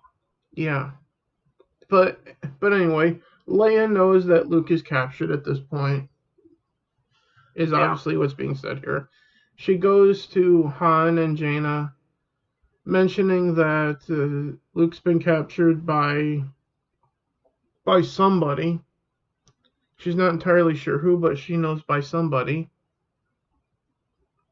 And she feels that in order to find what happened to Luke, that they need that if Han's going to go do this for her, which Han is going to go do because he loves her, that she needs, or that Han needs a Force user with him. And then Han goes, is that Academy of Luke still there? She goes, yeah, of course it is. And he went, then I'm going to go get somebody we can trust. And he goes searching out Kyle. as in Kyle Katarn. But Kyle Man, goes, you love these search missions, don't you? well, yeah. But this one isn't going to take very long. You know this is called bitch work in a video game, right? This is a movie, not a video game. Lighten up. I know, so I'm just saying. You can get away with it. Monitor how much bitch work you're including in this film. You can get away with it in a movie, not in a video game. So lighten up. Yeah, but if you put too much bitch work in it, you begin to see the problem with the Rise of Skywalker film, which is just full of bitch work. Well, either way, Han gets to the academy. Kyle informs him that he needs to stay at the academy because Luke isn't there, but he's going to send two promising students that have been training really hard with him, Finn and Rey. Yeah. So Finn and Rey are going to the Sith Academy. So Kyle sends two moderately trained Padawans to an unknown fate on a dark side world. Either way, they get there, and this is how do you guys think we should handle Han, Chewie, Rey, Finn on Korriban? How about you have Han go up against Kyle, and just before Kyle's about to kill Han, Luke sends something after Kyle to try to get him back to the light side to save Han. How about this? We have Luke meditating in his jail or whatever. And as Kylo is about to, or Ben Skywalker, sorry, is about to strike down Han, Ben sees a force vision of his mother by way of Luke meditating. That makes sense. And therefore, Ben's mother, Mara Jade, says, Ben, what are you doing, honey? You're about to strike down your uncle.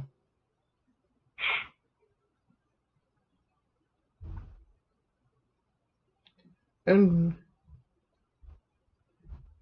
with well, I was gonna have I forgot earlier because I was about to have Rey be like her brother, but I forgot I already made her a Kenobi. Mm-hmm. So never mind on that. But in her being a Kenobi, after this Force vision, Kylo does say to her, "I miss you, Mom," and she replies with, "If you truly miss me, then you won't do this." It's a lot of extra content, bro. The point being here. but you wouldn't seriously say that this was a must in your script, would you? I could just remove it because it doesn't make any sense to me now that I've said it.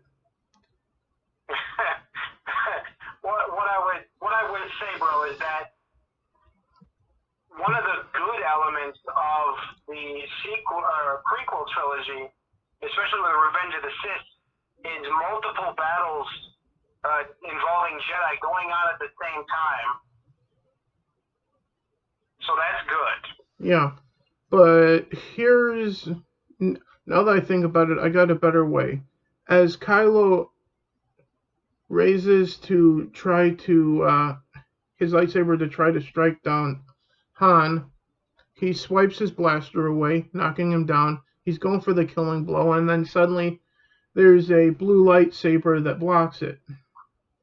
From Rey. Yes. Ben Skywalker says, "And who in the hell are you?" type of line. And she replies with, "I'm Rey Kenobi." That makes sense. But Well, sure, bro. That's all well and good, but you still haven't killed off any important characters yet. Yeah. Well, we don't necessarily need to. That's true. Point. Well, I would think in any good film, if you've ever seen, some really great films, sub-heroes, not maybe the main character, but side heroes do die heroically in these films. So with that said... Like, say, for instance, Russell Pace in Independence Day. Yeah. He's not a main character. He's not the main character. Yes. But he sacrificed himself to do what no one else could. Yeah. So with that... How about killing off Rey? She's not a full Jedi quite yet. Yes. No, and it would gain us a lot of respect for the character if, like, say, Rey's character ended up sacrificing herself to save Han or save Leia or save Luke or whatever. Yeah. So while all of this is going on, Finn is fidgeting with Luke's cage, trying to break him out, which he does. And what about this? What about killing off Rey, but having Rey be a Force ghost throughout the whole thing? Well, you guys did mention something earlier that I'm actually thinking about going with right now. So, in an attempt to try to sacrifice herself so that everyone else can escape, Rey attempts to do that. Everyone else escapes, thinking that Rey has perished and they're escaping.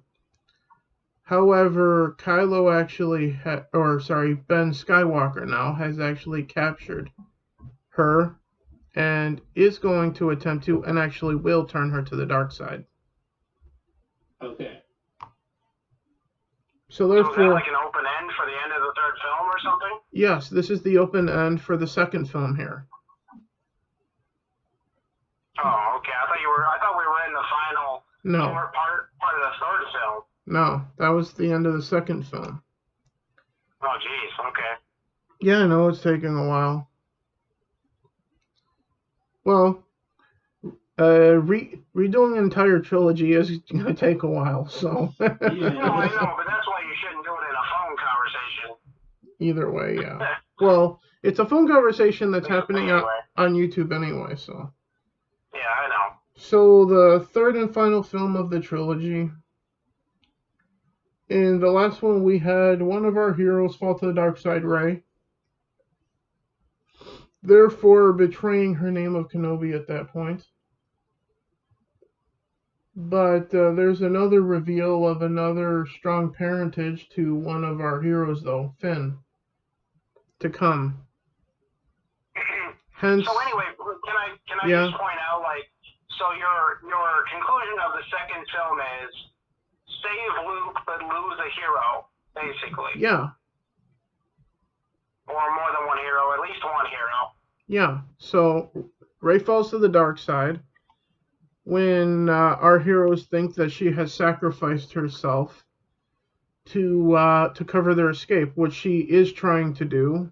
She's not trying to fall to the dark side, but she winds up doing so when Kylo shows her what her grandfather did to Anakin Skywalker on Mustafar. Type of situation.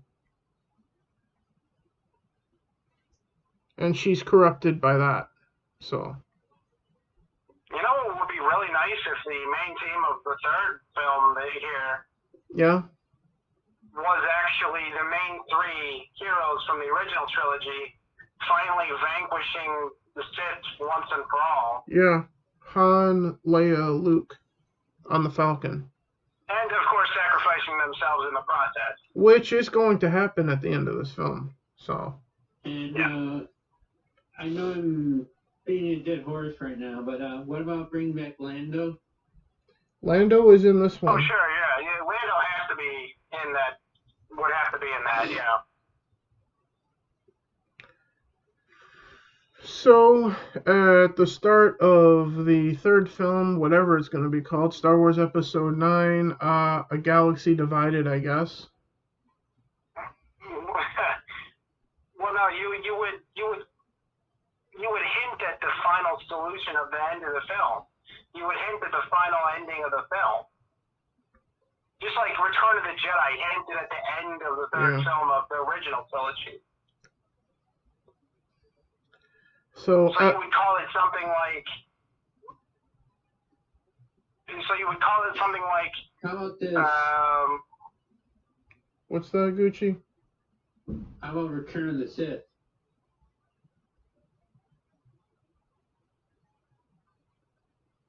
What do you think, Lord? The ending would be the victory of the Jedi over the Sith once and for all. Yeah. Yeah. Because the second movie was the Return of the Sith invading the known galaxy. Right. So, if anything, Episode 8 would be the Return of the Sith. At that point. Mm-hmm. Regardless of what the name is going to be, we're going to be starting out with finding out that Rey had turned to the dark side. Meanwhile, our heroes start figuring out that they have to try to boot the Sith out of the known galaxy. What's that? I want a ray of light. No.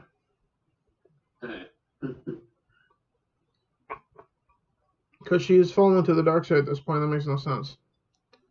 Well, doesn't she turn back to the light side? For an instant, maybe. Hmm. But we'll see when we get to that at this point. But, as we get into the final film, Rey has fallen to the dark side. Our heroes realize that they have to do something about the Sith on Korriban and Snoke and the Sith Empire in the unknown regions. And they know that it's going to take the full power of the entire Jedi Order and the Republic itself.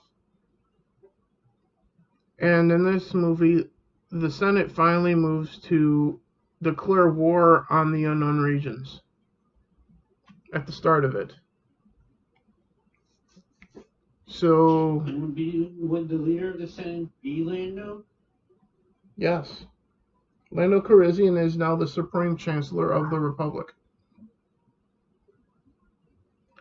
Would that make any sense to you, bro? Well, it's not impossible, but he wasn't really a politician. True, but well, he sort of was. He ran that one place that captured that. That was in Cloud City, and that was the mining guild on Cloud City. Yeah. What if it's a lot like like a union almost. What if he's just a senator that represents the planet of Coruscant in the Senate? Yeah, that's more plausible. So, whoever the Chancellor is, who gives a shit at this point? It's the fucking Chancellor of the Republic, or the Senate leader, or whoever. Whatever. It's not important. What's important is that Lando is the leading person who is saying that for the sake of the galaxy, we have to go to the unknown regions. Basically, he's pushing for invading the unknown regions. And with that said, the Chancellor says, and what's your plan? Well, Lando's plan is to get one of his friends and his ship, and to be the spearhead of the invasion, that being the Millennium Falcon. So, when the invasion starts of the unknown regions, you're going to have the Falcon at the front of it ultimately with Han, Chewie, Lando, Leia, and Luke all in it together when the invasion begins of the unknown regions. So you have all 5 of them together with C-3PO, as well as R2-D2. And there's our moment of all the heroes together that we all want, so, right? Mm-hmm. Bro? Hey, that actually reminds me, you could call the third film Defeat of the Sith. Defeat of the Sith? Yeah. For lack of a better name, I guess that works. So, be all right, I yeah, think. the invasion begins. But ultimately, the Falcon will be destroyed with everybody on it. But it's going to have to be done in a way that isn't degrading to the characters. Well, see, I would have them have separate situations. Separate I wouldn't all situations. have them just, get shot down in the Falcon all Okay. together. Well, I thought the imagery of the Falcon being destroyed would have been interesting, though. No, that's fine. It's just that you shouldn't have Han, Luke, Leia, Chewie, and all of them aboard when it happens. You should Okay, then what have if Han and it's Chewie. just Han and Chewie on it when the Falcon gets blown to bits? Yeah. But and how about if we're going to kill him off, which I still think is a bad idea. If we're going to kill By him the off, way, we should have him, the Falcon not be destroyed on its own. It should be the Falcon destroying something to save everybody in order to be destroyed. Yeah. Yeah. Like, one thing we forgot to mention was Akbar. Admiral Akbar. Akbar. Yeah, I was trying to think of his name too, but Admiral Akbar is the Grand Admiral of the Republic, and he's on the flagship of the main warship. Yeah, because see, he would be the equivalent of a military general. Yeah, and he's on there as he's usually, well, there's going to be at a point where it seems like it's a trap, and we do get that famous line, "It's a trap," from him. In it. Sure. Evasive actions. And then ultimately we will be getting the Falcon sacrificing itself with Han and Chewie on it to make sure that everyone can escape at the end of the film. But you have to have a line between Chewie and Han, a moment of them together going, "One last ride, my friend," type of situation. Well, I mean, you would hope they don't know they're going to die ahead of time. It shouldn't be like that. Yeah, but a moment of like, I think you know what I'm trying to say, right? Because you can't just have them die just willy-nilly, Moment. I get it, sentimental, but yeah. Han was never a sentimental guy. You got to remember that. From the original trilogy, he didn't buy into any of that Jedi stuff. He never bought into the He was always very, what would you call it? Cynical? Unemotional, basically. I would say cynical. Well, I mean, there's that, but I'm talking about, like when Leia passionately tells him she loves him, he says, "I know." Yeah. It's things like that. What if Han said to Chewie, "I know I've never said this to you, buddy, but I love you, man." And then... Well, again, that would be completely out of character. What I'm saying is that yeah, but Han's the guy who gets things done and doesn't consider the sentiment of it.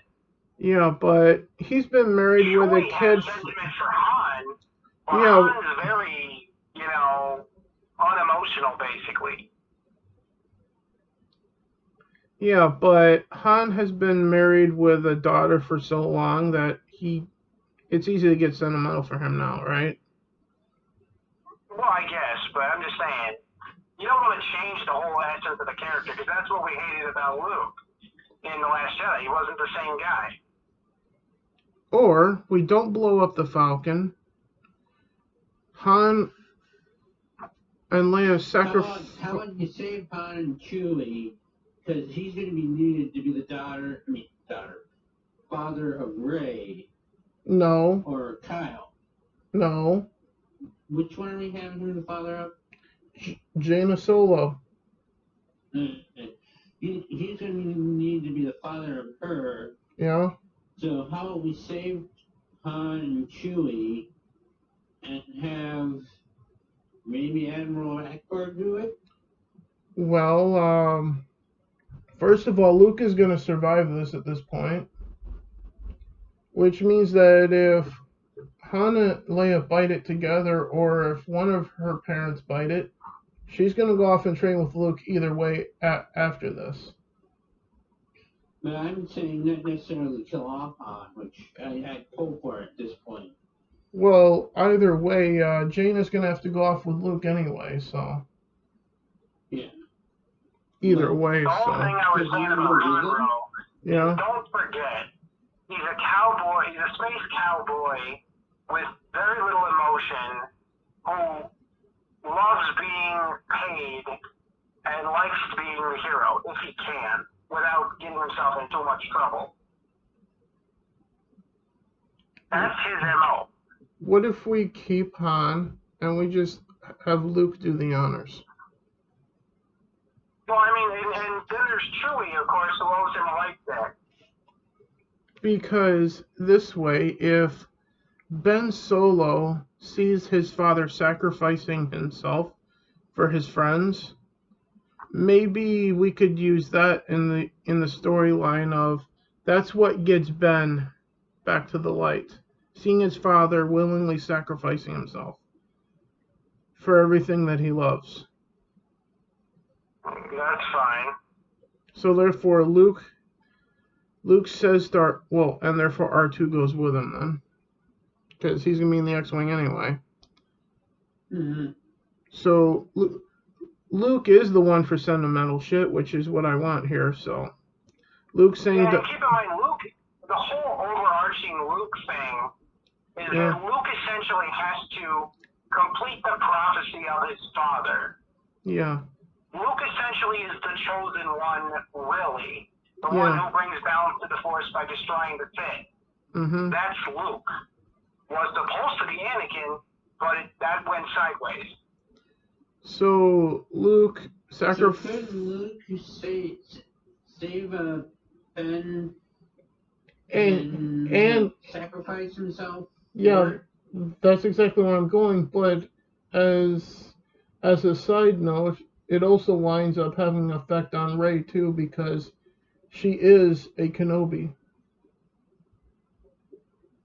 So she recognizes what a Skywalker really is, and what a Kenobi is really supposed to do, and that's guide and guard a Skywalker.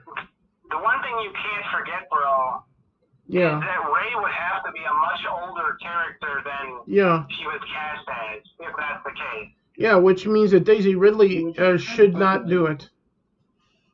Yeah, which means it should not be Daisy Ridley whatsoever. No kidding. Which means I'm thinking, who would be suitable to be Rey in this case for our sequel trilogy? I would think Rey would have to be nearly equally as old as Leia. Yeah. Not necessarily. Well, close to it. Yeah, necessarily. At least older than Ben. Yes. So therefore, she would have to have been you're talking about she was a child of Obi-Wan, for God's sake. Well, I was saying granddaughter. Okay, granddaughter. Well, okay, that helps. So. But still, then we have no lineage. We don't know the lineage. Well, if she's the daughter of Obi-Wan in this case, because she's older, that would still make her older than Ben. But it's, much. Yeah. And secondly, the parentage can still stay the same between the Duchess of Mandalore and Obi-Wan. Yeah, I'm okay with the granddaughter thing. I don't think there's any backstory to that, so basically we're talking about an almost meaningless character, aside from her actions in the actual film. Yeah. How about this? How about we have Rey become the leader of the dark side after Ben switches over to the light? That's fair. Yeah, that might be better. Yeah, okay, fine then.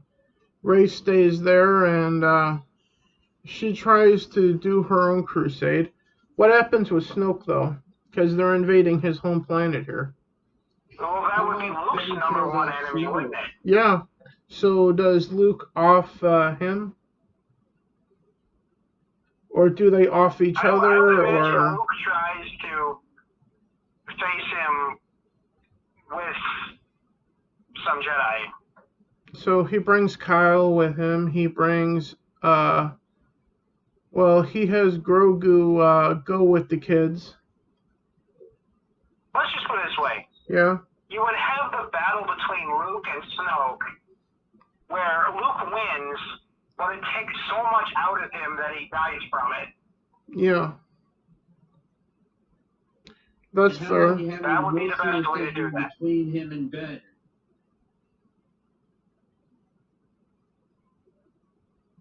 What's that? How about you have an emotional thing between him and Luke and Ben? Kind of like the roles reversed from Return of the Jedi between Luke and Anakin. Yeah. What do you think, Nord? Well, that's fine. It would be a nice homage to that. So therefore, Ben in the end tries to rescue his dad from Snoke and try to get him out of there before the whole planet goes supernova. Type of situation.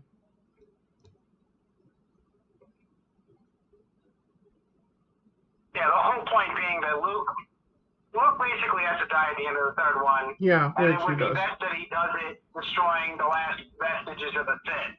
Yeah. However you accomplish that. So therefore, Snoke goes up with the planet. Yes. Right? Bro? Well, I would hope he would already be dead, but Okay, well, that's fine too, I guess. he's already dead then, and everything that's left goes up with Roman Kaz at that point. Sure, yeah, the whole point being that Korriban gets destroyed. Well, it's Roman Or Kaz. whatever planet it is. It's Roman Kaz in the unknown regions. Okay. At this point, yeah. It's the homeworld of Snoke. So then, would Rey become a bad guy, or would she still stay I believe that's what we had said we were gonna do now. Sure, and that would be foreshadowing for future movies or future films afterward. Or like for a TV series or something like that. Mm-hmm. Yeah, the point being that it kind of puts the Sith in the same position that the Jedi were at the end of Return of the Jedi. Yeah. The roles are just reversed by everything. Left and only like one Sith left. Yeah. And in the at the end of the film, you have this little side thing where like a few other Jedi and a few other Republic soldiers retake Korriban at the end of the film, and that's just mopping up the rest of it.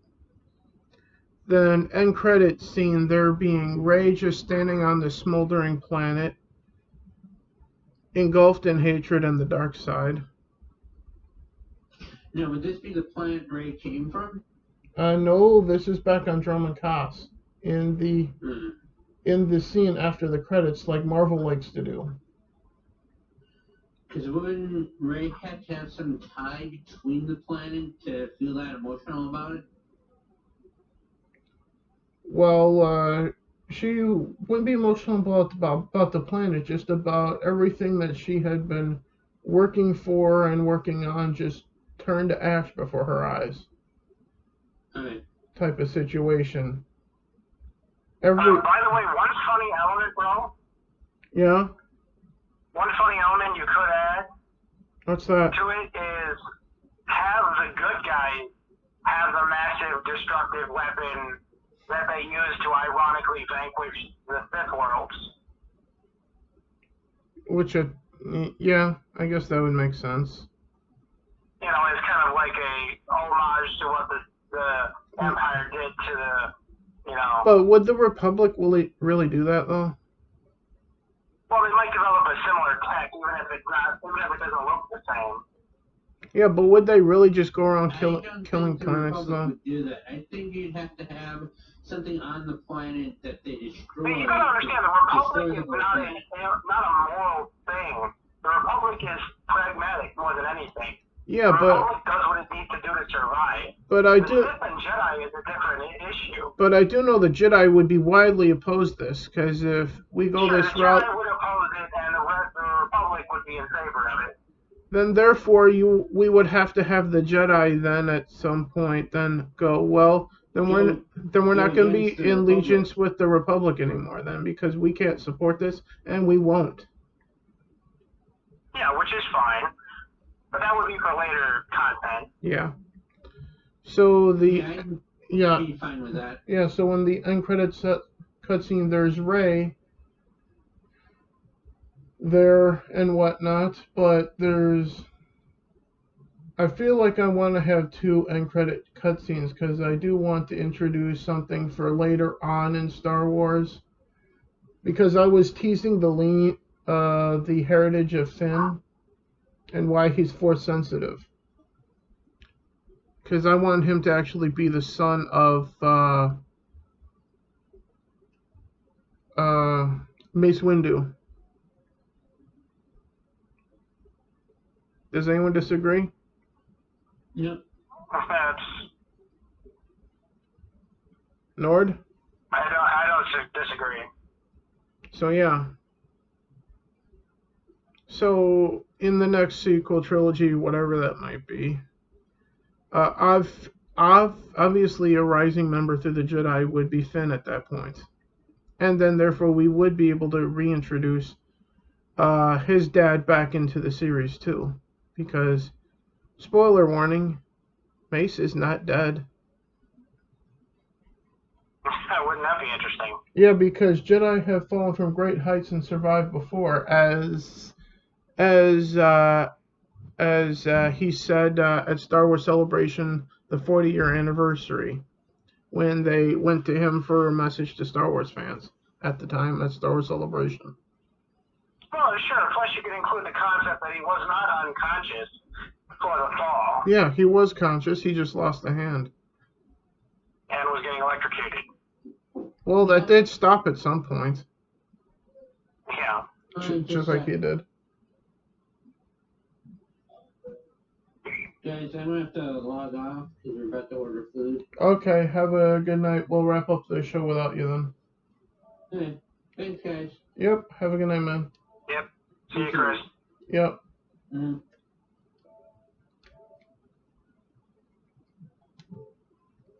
Alright, so any thoughts on everything Star Wars with rewriting everything at this point, bro? Yeah, I think what the whole conversation illustrates is just how easy it would be to write a better story than what was written. Yeah. Like anything would be better. It is. And there's so many things that could be better than what we got. So with that said, back to an earlier topic, who should run Lucasfilm? I think a fan should, at this point, be the president of Lucasfilm. Well, you could make it a person that has business acumen, but you should make it a person who also actually loves Star Wars. How about Star Wars Theory? Well, how about him? I don't know if he has any business acumen or not. I'm willing to bet that he does. He did make that... Guys like him should be employees, for sure. Oh, fuck yeah. Guys like him should be employed by them. Yeah. But they're not. If we want to talk business acumen, how about Dr. Disrespect? Well, I can't speak to that too much, but... Because that guy's fairly smart. You need to have people who created content for the expanded universe, and you need to have people who love the series, who love the content, and love the characters. Anyone who doesn't love the characters or wants to try and change the whole thing up needs to go elsewhere. Yeah, so with that said, this is who I'm thinking should be at Lucasfilm at this point overall. George temporarily, and then Jon Favreau. End of story, no discussion, as the head of Lucasfilm. Jon is in a good position to be that, yeah. And then Star Wars Theory should be one of the writers, obviously. Sure. Yeah. He should definitely be a contributor and an employee of the company for sure. And then I would even throw like Ethan Van Sciver there as a writer. Yeah, there's many people that would deserve it. And if we want a young Ray, I would beg to differ. Going outside Hollywood for a young Ray to redo the sequel trilogy, how about Anna, that Star Wars girl, as a proper Ray? Oh, okay, if she likes acting. I'm just saying, but she would also be a good writer too, and a good designer for stuff. Hell, she'd be also quite wonderful, I think, for designing costumes. Yeah, I mean, and as far as writers, I mean, you can't leave Drinker out of it. Critical Drinker would be an excellent writer. Critical Drinker. For any series. And how funny would it be that the social media rap for Star Wars and Lucasfilm be Razor Fist? Well, I don't know how much of a Star Wars fan Razor Fist actually is. I guess he is a bit, but yeah, he is a bit. Yeah, certainly not his thing that much. Well, still, I would just be entertaining to see his reaction to trolls. Well, I would like to see his. It'd be nice to see guys like him get a contribution to it. Yeah. You know, if nothing more than some line writing or something. Because Razor is good at writing comics, and he does good dialogue writing and good art too. So. Yeah. Razor's a good artist and writer. Indeed. So, with all that said, I think that's all to everything that we could ever have at this point in time to mention, right? Oh, yeah, the horse is dead at this point, yeah. Well, it was dead when Disney bought Star Wars, so. No, I meant the sequel trilogy. Yeah. We've kicked it to death in this episode. Indeed. So with that said, there will be another Star Wars-like video coming from me on the channel in the near future, in which I go over what I view as Star Wars canon. Disney, fuck your canon. Yep. So as I see it, this is going to be actual Star Wars canon. And that includes the games, the movies, the TV shows, anything that deserves it, as far as I'm concerned. So with that said, what have you been watching or playing lately? Oh, just my normal things. Nothing really new. Yeah, I've just been largely just playing Cyberpunk. I gotta get back into Watch Dogs, because that's the next episode of Is It Worth It I gotta film. Because otherwise I do have to admit, I did see the stream of Control from Razer. That was good. Yeah, I've played that on PlayStation. Yeah. It's a fun, interesting thingamajig. Yeah. Beyond that, I'm probably gonna go back to Cyberpunk and play some more of that for a while. But or see what's going on with other people on YouTube soon here, since it's Wednesday and all. Otherwise, the Star Wars canon videos I will film soon. I do want to, considering that I have on the channel my N64 game collection, I want to go through my game collection at some point on the channel. So stay tuned for that, guys. With that being said, I'm Drew. He's Desert Nord. Thank you for tuning in to the longest episode of the Drew.Dep podcast ever, over 2 hours. And rightly so, considering that Lucasfilm likes to shoot themselves in the foot when they're doing good things. Yeah, Star Wars is a huge topic, so. Yeah, especially right now with Lucasfilm employees making fun of the largest Star Wars YouTube channel in existence with Star Wars Theory. Pablo Hidalgo has really stepped in it now. He's gone after the biggest person that he could in the community. So, Yep. with that said, I'll see you guys in the next one. This will be going live on the channel on Thursday, although you guys will know that when it happens. You won't be hearing this until after that. And Friday is the Drew Game Awards. That's when that goes live. And Saturday is an episode of Is It Worth It? That being Star Wars Squadrons. Yeah. That's the one that goes live on the channel. And I talk about deals which end on that particular day for that game. With that said, I will see you in the next one.